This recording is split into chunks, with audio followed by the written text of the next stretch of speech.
दाल भात। शिवांगी डिनर बनाने की तैयारी कर रही थी। उसकी देवरानी दिव्यांशी रसोई में आई और कहने लगी, मैं ना इनके साथ मूवी देखने जा रही हूँ और हम लोग डिनर भी बाहर ही करेंगे, तो आप हम दोनों का खाना मत बनाइएगा।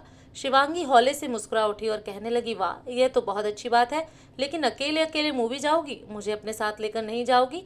दिव्यांशी सकपका कर उसके चेहरे की ओर देखने लगी तो अगले ही पल शिवांगी ठाका लगाकर हंस पड़ी और कहने लगी, अरे छोटी, तुम तो परेशान हो गई, मैं तो मजाक कर रही थी।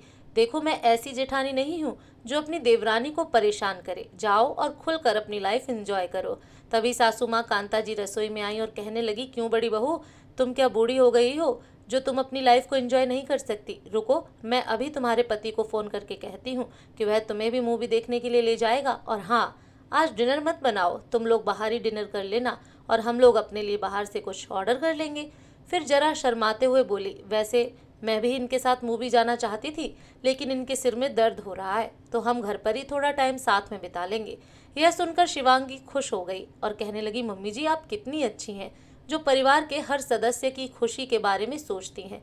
उस दिन तो उसे खाना बनाने से छुट्टी मिल गई थी। वह जल्दी से अपने कमरे में गई और तैयार होने लगी। थोड़ी देर में उसके पति का फोन आ गया और वह कहने लगा, सुनो, आज माँ कह रही थी कि बहू को मूवी दिखाओ, तो चलो आज हम मूवी देखने चलते हैं, डिनर भी बाहर ही कर लेंगे। शिवांगी कहने लगी, हाँ, मम्मी जी ने मुझे बता दिया था, तो मैं तो तैयार ही बैठी हूँ, तुम जल्दी से घर आ जाओ। कांता जी ऐसी ही थी, वह अपने बेटे और बहू की खुशी के लिए हमेशा सोचती रहती थी। नई नवेली बहू दिव्यांशी भी उस परिवार का हिस्सा बनकर बहुत खुश थी, लेकिन धीरे धीरे वह अपनी सास और जेठानी की छूट का गलत फायदा उठाने की कोशिश कर रही थी। एक सुबह शिवांगी की तबीयत ठीक नहीं लग रही थी। वह सुबह रसोई में आई और उसने जल्दी से चाय का पानी चढ़ा दिया। तभी उसकी सास आवाज लगाते हुए कहने लगी, बहू, मेरी कमर में मोच आ गई है, जरा कोई दवाई हो तो दे दो। शिवांगी परेशान हो गई। वह सोच रही थी कि सास रसोई में आएगी तो उनसे थोड़ी मदद मिल जाएगी, लेकिन सास के तो कमर में मोच आ गई थी। वह जल्दी से गई, उसने अपनी सास को दवाई दी तो उसकी सास दवाई लगाकर लेट गई। शिवांगी फिर से रसोई की ओर भागी। तभी उसकी देवरानी दिव्यांशी उठकर रसोई में आई। उसने अपनी ग्रीन टी बनाई और चुपचाप रसोई से वापस जाने लगी। दिव्यांशी को घर की बहू बने हुए 2 महीने हो चुके थे, लेकिन वह ना तो घर के कामों में हाथ लगाती थी, ना ही कभी उसने रसोई के किसी काम में दिलचस्पी दिखाई थी।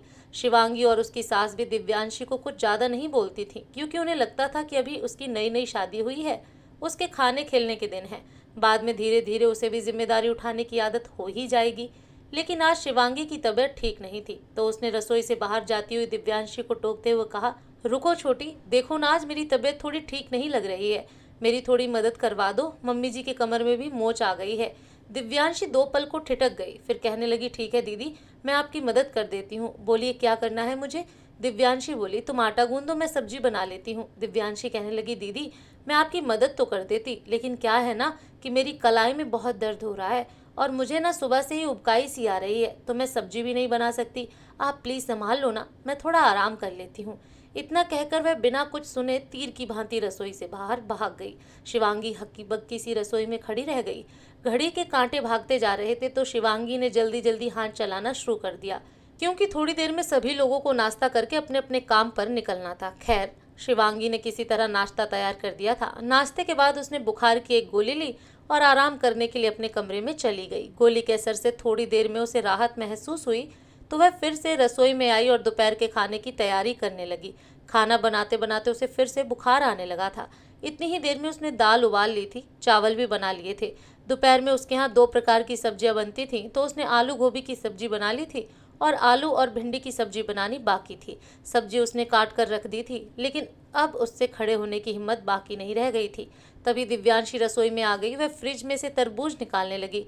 अब बुखार से शिवांगी को चक्कर आ रहे थे। उसने धीरे से कहा, सुनो छोटी, दोपहर का खाना लगभग तैयार ही है, एक सब्जी मैंने बना दी, तुम प्लीज दूसरी सब्जी बना दो और इस महारानी दाल में तड़का लगा दो। दिव्यांशी मुंह बनाते हुए कहने लगी, देखो दीदी, सुबह भी आपने मुझसे रसोई में मदद मांगी थी और मैंने आपको मना किया था। देखो, मैं एक बात साफ साफ कह देती हूँ, मुझे बार बार बोलने में अच्छा नहीं लगता है। मैं आपकी तरह गवार नहीं जो रसोई की गर्मी में झुलसती रहूं। ये जवाब सुनकर बड़ी बहू शिवांगी रो पड़ी। तभी सासू माँ कांता जी रसोई में आ गई और कहने लगी, छोटी बहू, यह तुम क्या बोल रही हो? तुम्हारी जेठानी घर की बड़ी बहू है, यह रसोई संभालती है, इसका मतलब यह नहीं है कि यह गंवार है और रोज तो यह सारा काम करती है। अगर इसकी तबीयत खराब है तो तुम थोड़ी सी मदद क्यों नहीं कर सकती? ऐसा भी कौन सा जरूरी काम कर रही हो तुम? ना तो तुम्हें कहीं बाहर जाना है, ना बच्चे संभालने हैं, दिन भर तो ऐसे ही पड़ी रहती हो। तो फिर आज अपनी जेठानी की मदद क्यों नहीं करवा सकती तुम? दिव्यांशी चिढ़ गई और कहने लगी, मम्मी जी, मुझसे ये सारे काम नहीं होते। आप देख नहीं रही, कल ही मैं ब्यूटी पार्लर जाके आई हूँ। अगर मैं रसोई की गर्मी में झुलस जाऊंगी तो मेरे सारे रुपए बर्बाद हो जाएंगे। कांता जी हैरानी से अपनी छोटी बहू का मुंह देखने लगी। उधर शिवांगी बड़ी मुश्किल से खड़ी थी। कांता जी ने बड़ी बहू से कहा, तुम एक काम करो, कमरे में जाकर आराम करो, बाकी का खाना हम लोग बना लेंगे। जब शिवांगी वहां से जाने लगी तो दिव्यांशी गुस्से में बोली, दीदी मैं कुछ भी करने वाली नहीं हूँ। कांता जी भी गुस्से में भड़क उठी और कहने लगी, तुम्हारी शादी को 2 महीने हो गए हैं, तुम घर के काम को हाथ नहीं लगाती हो, किसी ने तुमसे कुछ नहीं कहा, क्योंकि हम लोग भी समझते हैं कि तुम धीरे धीरे घर में एडजस्ट हो जाओगी। तुम्हें समय दे रहे थे, लेकिन तुम तो हमारी छूट का गलत फायदा उठा रही हो। इसलिए आज के बाद से बड़ी बहू तुम्हारे लिए खाना नहीं बनाएगी, बल्कि तुम अपना दाल भात खुद पकाओ। तुम्हें यहाँ बस एक सब्जी ही बनानी थी और दाल में छोंक लगाना था। इतना भी तुमसे नहीं होगा तो फिर बड़ी बहू तुम्हारे लिए पूरा का पूरा खाना क्यों बनाए? अब तो दिव्यांशी स्तब्ध सी सास की ओर देखने लगी। फिर वो गुस्से में बोली कि इतने सारे लोगों का खाना बनाने से अच्छा है कि आप मेरी रसोई अलग कर दो। जब मुझे अपना खुद का ही बनाना है तो मैं अलग बनाकर खा लूंगी। उसकी सास गुस्से में बोली कि घर में किसी भी सदस्य को इस बात से कोई दिक्कत नहीं कि हमारी रसोई संयुक्त है। मेरे बेटों में अच्छे संस्कार है। मेरी बड़ी बहू भी परिवार को एक साथ लेकर चलाना जानती है, और तुम कल की आई हुई रसोई अलग करने की बात कर रही हो। जीवन हमेशा एक सा नहीं रहता छोटी बहू। तुम बस खुद के लिए खाना बना लो, वही तुम्हारे लिए बहुत होगा।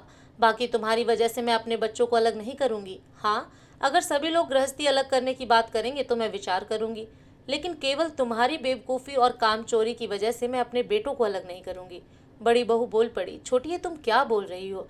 हम एक साथ हैं तो हर सुख दुख में मजबूती के साथ खड़े हैं। आज को मुझे ज़रूरत है तो तुम मेरी मदद कर सकती हो, कल को अगर तुम्हें ज़रूरत होगी तो मैं तुम्हारी मदद कर पाऊंगी। रसोई अलग कर लेने से समस्या का समाधान नहीं होगा, बल्कि भविष्य में आने वाली समस्याओं के बीच हम अकेले पड़ जाएंगे। दिव्यांशी ने कहने को तो कह दिया था, लेकिन थोड़ी देर तक शांति से सोचने के बाद उसे भी लगा कि अगर वह रसोई अलग कर लेगी तब तो सारी जिम्मेदारी उस पर ही आ जाएगी। और अगर आज भी सास उसे खाना बनाने के लिए बोल रही हैं तो यह काम तो उसे भारी ही लग रहा है। फिर वह पूरी गृहस्थी अकेले कैसे संभालती? इसलिए वह थोड़ी देर तक खामोश रहने के बाद बोली, ठीक है ठीक है, गुस्से में तो इंसान के मुंह से कुछ भी निकल जाता है। मुझे गृहस्थी अलग नहीं करनी है। और दीदी, आपकी तबीयत ठीक नहीं है तो आप जाइए, आराम करिए, सब्जी मैं बना लेती हूँ। छोटी छोटी बातों में आप लोगों को इतना भड़कना नहीं चाहिए। मैं तो छोटी हूँ, मेरे मुंह से कुछ भी निकल जाता है, लेकिन आप लोग तो बड़ी हैं ना। इतना कहकर वह अपनी साड़ी का पल्लू कमर में घोंसकर कढ़ाई चूल्हे पर चढ़ाने लगी तो शिवांगी ने थोड़ी राहत की सांस ली और अपने कमरे की ओर जाने लगी। आगे बढ़ते हुए उसने आभार भरी नजरों से अपनी सास की ओर देखा तो कांता जी ने पल के झपका कर उसे कमरे में जाकर आराम करने के लिए कह दिया और खुद भी छोटी बहू के साथ रसोई में मदद करवाने लगी। उस दिन के बाद से दिव्यांशी कभी भी काम से जी नहीं चुराती थी, क्योंकि उसे पता था कि फिर सास उसे अपना खाना खुद से बनाने के लिए कहने लगेगी, और पूरा खाना बनाने से बेहतर तो उसे यही लगता था कि जेठानी के साथ मिलजुल कर काम करवा लिया जाए। दोस्तों, आपको ये कहानी कैसी लगी कमेंट करके ज़रूर बताएं। फिर मिलूंगी एक नई कहानी के साथ।